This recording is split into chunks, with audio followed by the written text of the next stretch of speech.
Assalamualaikum warahmatullahi wabarakatuh.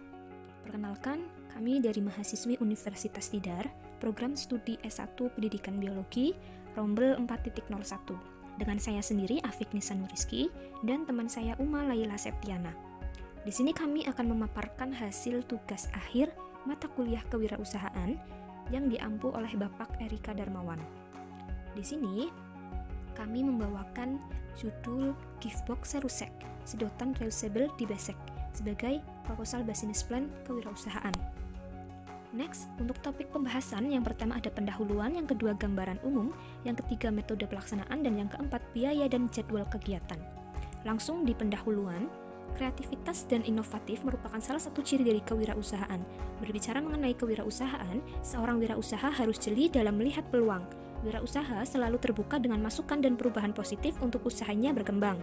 Usaha yang memiliki nilai kebermanfaat bagi masyarakat sosial akan mampu menciptakan solusi permasalahan sosial dan ekonomi. Inovasi tercipta karena dari perubahan, keharusan, dan kesadaran dengan adanya celah antara apa yang ada dan yang seharusnya ada, serta antara apa yang diinginkan oleh masyarakat dengan yang sudah ditawarkan. Kewirausahaan dapat memaksimalkan pemberdayaan masyarakat dengan memanfaatkan potensi lokal yang ada. Dari potensi tersebut perlu adanya dukungan produk yang bisa diolah menjadi suatu usaha. Salah satunya di sini kami membawa topik tentang packing, sebuah rancangan kemasan untuk melindungi produk dan memiliki peran sebagai alat pemasaran yang penting. Nah, packing pengemasan ini memang salah satunya yang kami bawakan, yaitu hampers, di mana sebuah bingkisan atau orang Indonesia menyebutnya dengan parcel sebagai pemberian atau kado pada saat momen-momen spesial seperti hari raya, kelahiran, pernikahan, dan lainnya. Nah, di sini pengemasan kami membawa kerajinan anyaman seperti dari anyaman bambu, rotan, eceng gondak, daun pandan, daun lontar, akar-akaran, dan lainnya yang memiliki nilai jual tinggi karena dari keunikan, keindahan, dan fungsi yang menyertainya. Pengemasan produk hampers dengan kardus memang menambah kesan bagus, namun penggunaan kardus menyimpan dampak negatif terhadap lingkungan. Bahan dasar pembuatan kardus berasal dari pohon. Untuk memenuhi kebutuhan manusia akan kardus, maka ribuan pohon akan ditebang setiap tahunnya. Hal ini akan mengakibatkan rusaknya hutan yang merupakan sebagai paru-paru dunia. Hal ini jelas menunjukkan bahwa kardus memiliki dampak negatif bagi lingkungan. Oleh karena itu, kami berencana membuat suatu usaha inovasi di bidang pembuatan hampers, giftbox serusek, sedotan reusable di Besek, di mana selain hampers ini dari Besek sebagai tempat makanan, juga digunakan sebagai hampers, yang mana nantinya di dalam hampers itu akan ada sedotan reusable dan barang atau makanan sesuai dengan pesanan pelanggan. Yang diharapkan, kerajinan dari bambu dapat bersaing baik dan menjadi daya ikat konsumen di pasaran, serta dapat menjadi sebuah brand asal Banyumasan yang terkenal di seluruh Indonesia.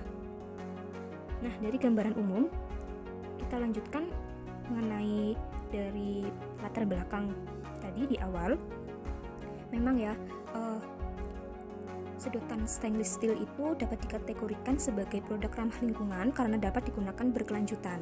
Pada saat sekarang, memang lebih sedikit anak muda yang membawa sedotan stainless steel di dalam tas yang dibawa pergi kemana-mana. Anak muda yang membeli sedotan stainless steel dan dibawa ketika bepergian, namun saat membeli minuman tetap memilih menggunakan sedotan plastik yang disediakan oleh penjual daripada penggunaan sedotan stainless steel yang telah dibawanya. Hal yang sama terjadi pada sendok, garpu, dan sumpit yang semulanya dibeli karena mudah dibawa kemana-mana, namun selanjutnya tidak dibawa ketika bepergian dan hanya digunakan saat di rumah atau di kos saja. Untuk mengawal kegiatan produksi dari hampers Besek ini, kita memperhatikan aspek sumber daya sebagai pendukung bahan baku produksi. Pertama, kami akan mengamati dan mendatangi para pengrajin besek di sekitar kota Magelang. Kemudian kami akan melakukan komunikasi dengan penjual besek terlebih dahulu dengan mengatakan bahwa dalam periode waktu tertentu kami akan datang ke tempat tersebut dan akan membeli besek yang ada. Kegiatan ini dilakukan secara luring dengan tetap memperhatikan protokol kesehatan secara ketat. Yang kedua, besek yang tadi sudah dibeli akan dibawa ke rumah produksi dan diproses menjadi sebuah hampers. Nah, proses produksi pembuatan hampers ini dilaksanakan secara offline dengan tetap memperhatikan protokol kesehatan yang ketat dan tidak menimbulkan kerumunan. Dalam usaha kami ini, sumber modal kerja kami akan menggunakan dana iuran kelompok.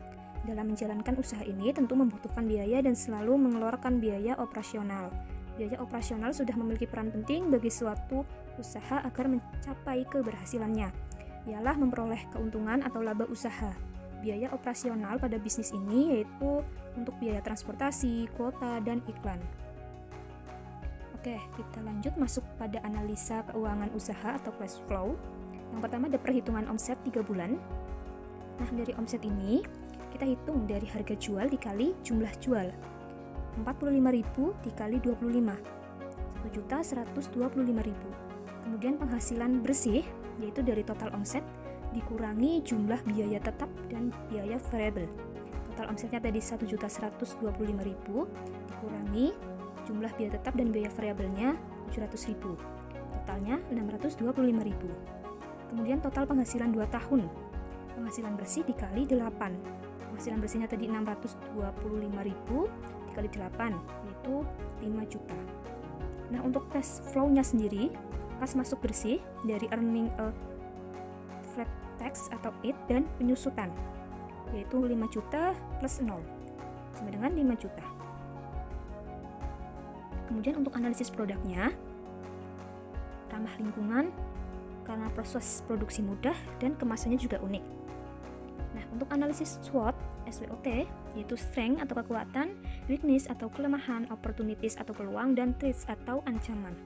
Oke, yang pertama untuk strength atau kekuatan, pemasaran melalui media sosial seperti Instagram, Facebook, dan WhatsApp, dan memperbanyak inovasi dalam menyusun gift box seharusnya untuk meningkatkan produktivitas. Kemudian untuk weakness atau kelemahan, relasinya yang kurang banyak dan kesadaran dari customer mengenai bahan yang bisa digunakan ulang dan mudah didaur ulang. Kemudian opportunities atau peluang dalam usaha ini sangat besar karena masih banyak yang belum menggunakan besek sebagai bahan utama dalam pengemasan kado, apalagi yang isinya sedotan stainless steel. Kemudian threats atau ancaman. Walaupun peluangnya besar, tetapi saingan antara produsen sangat ketat. Mereka berlomba-lomba untuk mencari orang supaya bisa dijadikan sebagai pelanggan tetap.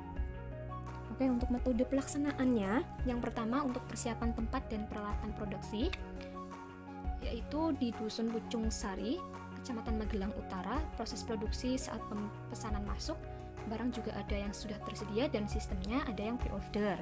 Kemudian dalam persiapan bahan dan perlengkapan produksi, ada gunting, spidol, isolasi, besek, isian, stiker logo, pita, greeting card, thank you card, kertas doily atau serut, dan double tip. Kemudian untuk pembuatan dan pengemasan produk, siapkan bahan isian, kemudian menyusun sedemikian rupa terlihat rapi, menghias dan sertakan greeting card, menempel stiker logo di atas tutup besek, ikat besek dengan pita dan selipkan thank you card. Produk siap dijual ke konsumen. Yang keempat yaitu pemasaran. Pemasaran produk secara online melalui media sosial dan secara offline juga melalui penyebaran pamflet. Oke, next untuk biaya dan jadwal kegiatan.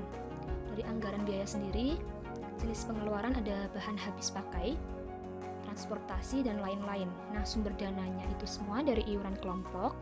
Untuk besaran dana dari bahan habis pakai 650.000, kemudian transportasi ada 25.000, dan yang lain-lainnya 75.000. Total jumlahnya 700.000.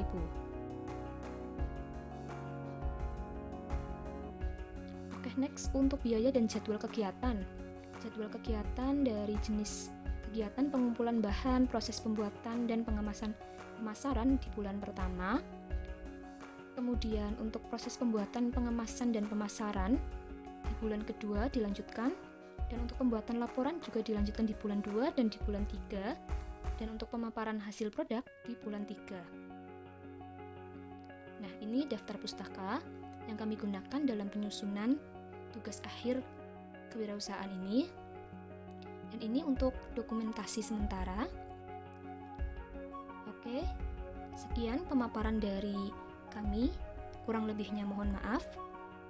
Terima kasih. Wassalamualaikum warahmatullahi wabarakatuh.